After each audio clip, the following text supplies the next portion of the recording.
Richard.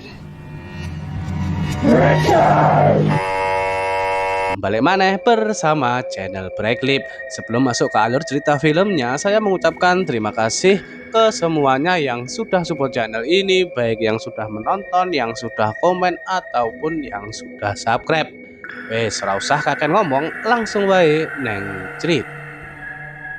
Cerita dimulai dengan memperlihatkan seorang pria bernama Richard, seorang narapidana yang menjalani hukuman selama 6 tahun. Kini masa kebebasannya tinggal sebentar lagi. Karena selama ini Richard dikenal sebagai tahanan yang berkelakuan baik, pihak lapas akhirnya memutuskan untuk memberi remisi, kesempatan keluar lebih cepat dari jadwal yang semestinya. Namun sebelum remisi itu benar-benar diberikan, ada satu syarat yang harus Richard penuhi. Menurutku sendiri, syarat ini terasa cukup aneh dan tidak masuk akal. Pihak lapas memintanya untuk menjalankan sebuah misi, yaitu menjaga sebuah rumah tua yang sudah lama terbengkalai. Jika Richard berhasil menyelesaikan pekerjaan itu dengan baik, ia bukan hanya akan dibebaskan lebih cepat, tapi juga akan menerima bayaran sebesar $5.000 atau sekitar 80 juta rupiah. Mendengar tawaran itu, Richard tampak sedikit bingung. Namun jika memang benar adanya, tentu ini bukanlah kesempatan yang bisa dia tolak begitu saja, apalagi dengan imbalan sebesar itu. Tak lama kemudian, Richard dipertemukan dengan seorang agen properti yang sebut saja bernama Marcona. Sedikit kembali ke masa lalunya Richard, sebenarnya dia adalah seorang duda dengan kisah hidup yang sangat kelam. Istri dan anaknya meninggal dalam sebuah tragedi mengenaskan. Dan tragisnya, peristiwa itu terjadi karena ulah Richard sendiri. Akibat kejadian itulah ia dinyatakan bersalah dan akhirnya harus mendekam di penjara. Hampir selama 6 tahun di penjara, Richard juga mengalami masalah pada pita suaranya. Sejak kejadian terakhir itu, ia tidak lagi bisa berbicara. Hingga saat ini pun kondisinya masih sama. Sementara itu, Marcona mulai menjelaskan detail kesepakatan yang akan dijalankan antara dirinya dan juga Richard. Marcona baru saja membeli sebuah rumah tua yang sudah terbengkalai. Dia mengatakan bahwa rumah tersebut dulunya milik sebuah keluarga yang konon kabarnya seluruh anggotanya meninggal secara misterius di dalam rumah itu. Karena dijual dengan harga yang sangat murah, Marcona akhirnya memutuskan untuk membelinya.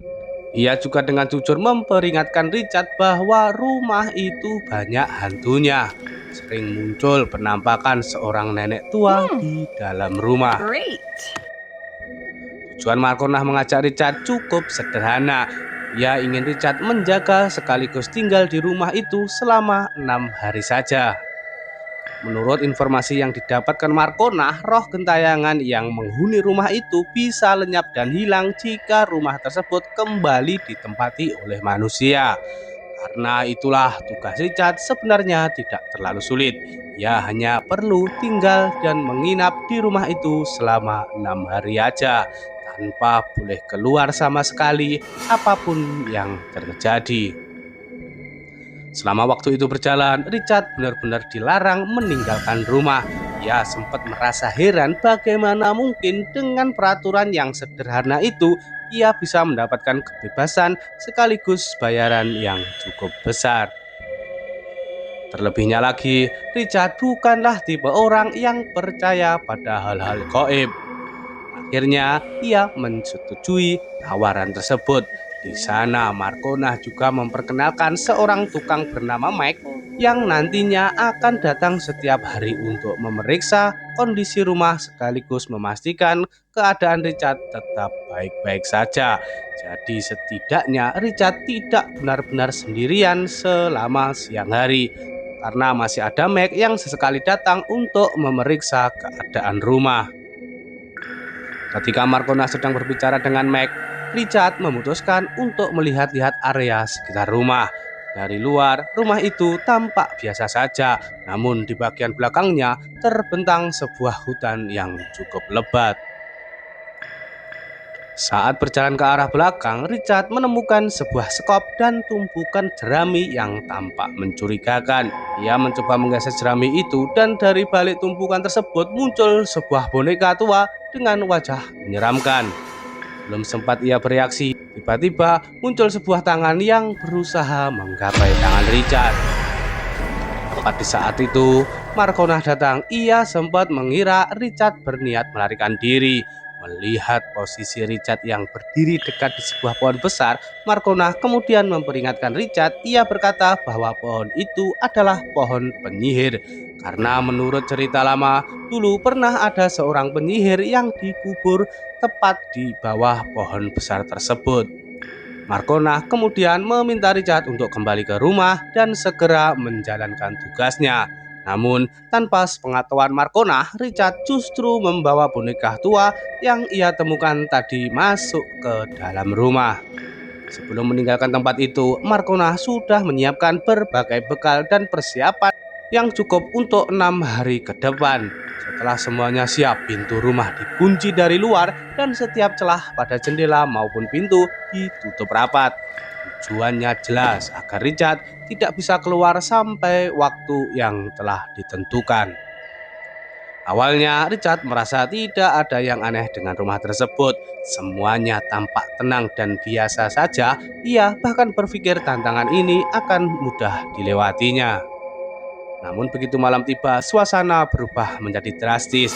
Dalam kesunyian total, tanpa ponsel, tanpa televisi, tanpa hiburan apapun, satu-satunya yang terdengar hanyalah suara gesekan benda-benda dan bunyi asing yang entah berasal dari mana. Malam bertanya pun berlalu tanpa kejadian yang besar. Namun dalam kesendirian itu, bayangan masa lalunya mulai menghantui. Sosok istrinya, Emma, kembali muncul di pikirannya. Diceritakan bahwa dulu Richard dan Emma sebenarnya adalah pasangan yang bahagia. Tapi seiringnya waktu, hubungan mereka memburuk karena masalah yang tak kunjung selesai. Hari-hari yang dulu penuh cinta kini berubah menjadi pertengkaran. Saat itu Emma diketahui sedang mengandung, namun ia justru menolak kehamilan tersebut. Alasannya bukan tanpa sebab, Emma tidak ingin melahirkan anak dari Richard. Hidup Richard yang berantakan, kecanduan alkohol, dan kebiasaan berjudi yang membuat uang mereka habis sia-sia, membuat Emma kehilangan harapan dan enggan membesarkan anak di tengah kekacauan itu. Memasuki hari kedua, meskipun Richard tidak pernah percaya pada hal-hal supranatural, ia mulai merasakan ada sesuatu yang aneh di dalam rumah itu. Sebuah pintu yang sebelumnya terkunci rapat kini tiba-tiba terbuka dengan sendirinya. Pintu itu mengarah ke sebuah ruangan lain, tampak seperti gudang tua yang sudah lama tidak tersentuh siapapun. Udara di dalamnya terasa pengap dan dipenuhi debu-debu tebal. Richard perlahan menelusuri setiap sudut ruangan itu hingga akhirnya ia menemukan sebuah cermin besar yang tertutup plastik lusuh. Ketika ia menyingkirkan plastik tersebut, dari pantulan cermin itu ia melihat sosok lain berdiri tepat di belakangnya. Richard segera menoleh dan betapa terkejutnya dia ketika menyadari bahwa sosok itu benar-benar ada. Namun teror tidak berhenti di sana. Saat ia berusaha menenangkan diri di kamar, terdengar suara berisik dari bawah ranjang. Perlahan ia membungkukkan tubuhnya untuk memeriksa dan di bawah sana terlihat sebuah boneka yang bergerak mendekatinya. Tapi saat ia menatap ke samping, ternyata setan itu sudah berada tepat di sebelahnya.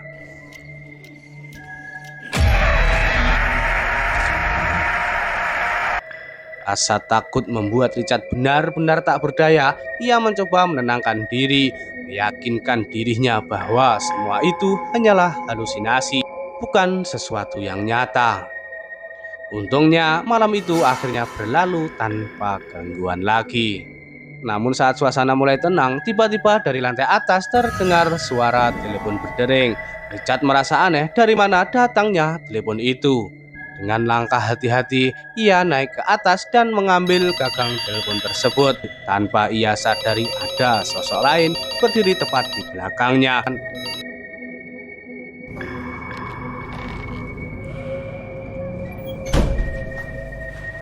Di satu sisi, Richard harus berusaha melawan rasa takutnya terhadap semua teror yang terjadi di rumah itu. Namun di sisi lain, bayangan masa lalunya yang kelam terus menghantui pikirannya, membuat semakin tertekan setiap harinya. Memasuki hari keempat, Mac sang tukang datang untuk memeriksa keadaan Richard seperti biasa. Karena pintu rumah dikunci dari luar, mereka hanya bisa berbicara melalui jendela. Mac menanyakan kabar ke Richard, lalu dengan hati-hati meminta izin untuk masuk ke dalam rumah. Karena katanya ada beberapa hal yang perlu ia perbaiki di dalam. Namun karena mengikuti aturan yang sudah ditetapkan sejak awal, Richard menolak permintaan itu. Ia tidak boleh membuka pintu atau mengizinkan siapapun masuk, apapun alasannya. Disinilah Mac tanpa sengaja keceplosan. Ia berkata bahwa Richard bukanlah orang pertama yang menolak dirinya masuk. Mendengar itu, Richard tampak heran. Mac kemudian menjelaskan sesuatu yang mengejutkan. Richard adalah orang pertama yang berhasil bertahan hingga hari keempat di rumah itu. Sebelumnya sudah ada beberapa orang yang ditugaskan untuk menjaga rumah tersebut, sama seperti Richard. Tapi tak ada satupun yang sanggup bertahan lebih dari 2 hari. Bahkan Mac mengungkapkan bahwa Richard sebenarnya adalah orang keenam yang menempati rumah itu. Dengan rasa penasaran, Richard lalu memperlihatkan boneka tua yang ia temukan di halaman belakang beberapa hari yang lalu. Ia merasa boneka itu aneh dan ingin tahu asal-usulnya. Begitu melihat boneka itu, ekspresi Mac langsung berubah drastis. Wajahnya tampak terkejut sekaligus ketakutan, seolah tidak percaya Richard bisa menemukannya. Richard semakin penasaran, akhirnya bertanya apa sebenarnya yang terjadi dengan boneka itu dan siapa pemilik rumah ini sebelumnya.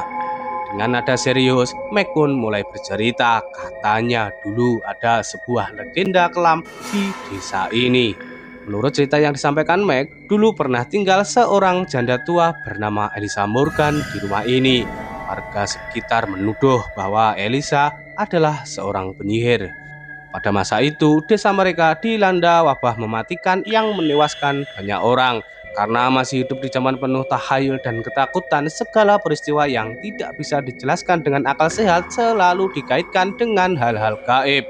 Dan kebetulan pada saat itu, warga melihat Elisa Morgan melakukan ritual aneh, membawa boneka tua milik putrinya yang telah meninggal sambil berjalan mengelilingi desa. Kecurigaan pun semakin membesar. Warga menuduh Elisa sebagai penyebab munculnya wabah tersebut. Dalam amarah dan ketakutan, mereka menangkap wanita tua itu, lalu menyiksanya secara kejam, memakaikan mahkota berduri di kepalanya Elisa, dan menggantungnya di sebuah pohon besar yang berdiri di belakang rumah ini. Setelah itu, mereka menguburkannya tepat di bawah pohon tersebut. Namun setelah kejadian itu, kutukan sebenarnya justru dimulai. Satu persatu warga yang terlibat dalam penyiksaan Elisa Morgan meninggal secara misterius. Sejak itu, muncul kabar bahwa arwah Elisa masih bergentayangan di rumah ini mencari keadilan untuk kematiannya. Mike memperingatkan Richard jika boneka yang ia temukan memang berasal dari kuburan Elisa Morgan, maka kemungkinan besar roh Elisa akan datang menemuinya. Tapi Mac menambahkan semua itu hanyalah cerita rakyat, sekedar mitos yang diturunkan dari generasi ke generasi. Tidak perlu dipercaya sepenuhnya meskipun faktanya kisah tentang Elisa Morgan memang benar-benar terjadi. Setelah percakapan itu, malam pun kembali datang. Di tengah keheningan, bayangan masa lalu Richard kembali menghantuinya. Kali ini, kita diperlihatkan bagaimana pertengkaran antara Richard dan istrinya.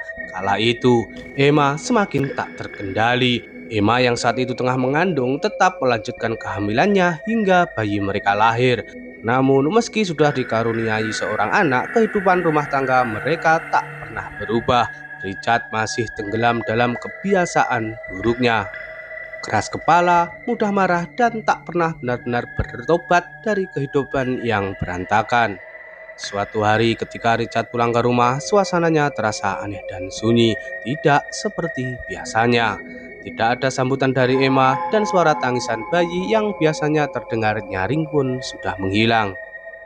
Dengan langkah ragu, Richard masuk ke dalam rumah dan apa yang ditemukan membuatnya terkejut sekaligus ia shock. Emma terlihat duduk di depan sebuah oven dengan ekspresi kosong. Di dalam oven itulah Emma menaruh bayi mereka. Dalam kebingungan dan keputusasaan, Emma berkata bahwa ia hanya ingin membuat bayinya merasa hangat karena tubuhnya sang anak terasa dingin dan tangisannya tidak kunjung berhenti. Ia tidak sadar bahwa tindakannya justru mengakhiri nyawa bayi tersebut. Tragedi itu menghancurkan keduanya. Rasa bersalah dan penyesalan membuat Emma kehilangan kendali atas dirinya. Dalam keputusasaan total, ia menyalakan mobil tanpa sepengetahuan Richard dan terjadilah kecelakaan tragis yang merenggut nyawanya.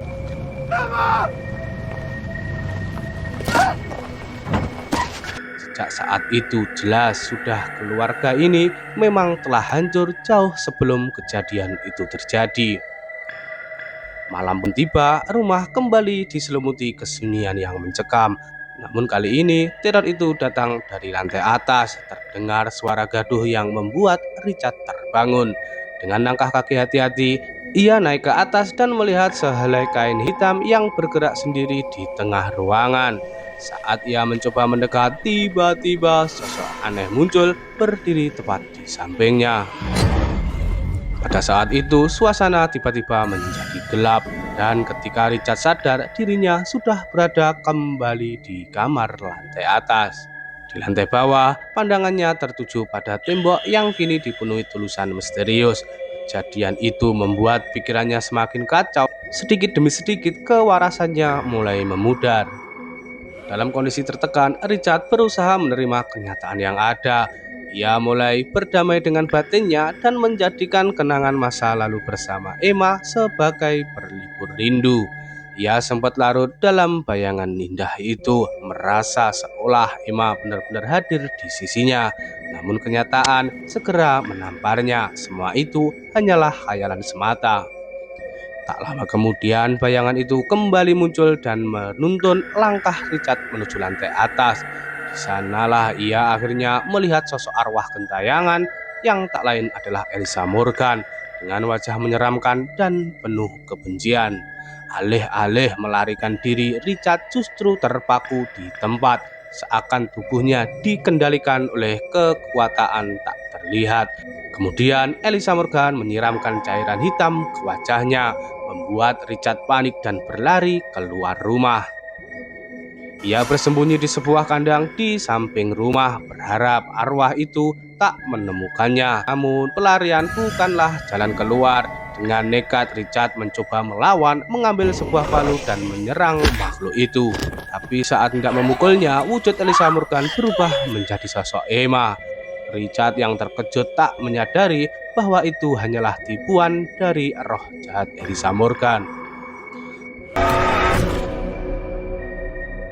Esokan harinya, Meg datang dan memanggil-manggil nama Richard dari luar rumah. Namun tak ada jawaban sama sekali.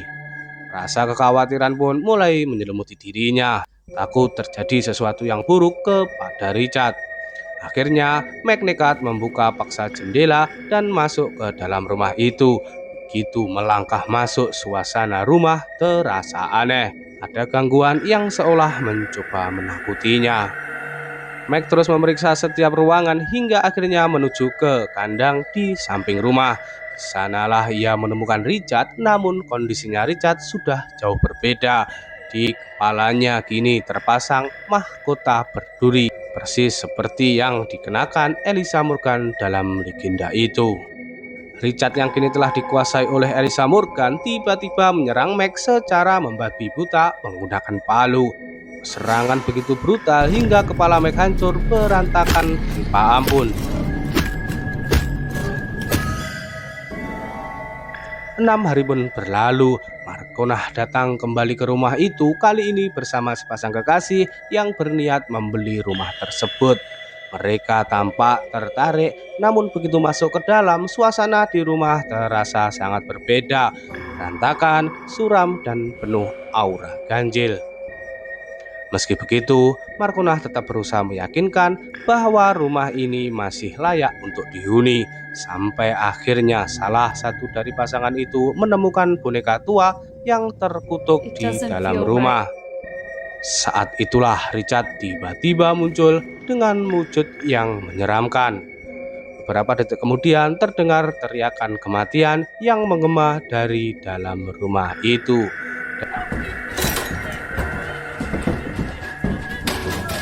Dan akhirnya filmnya rampung.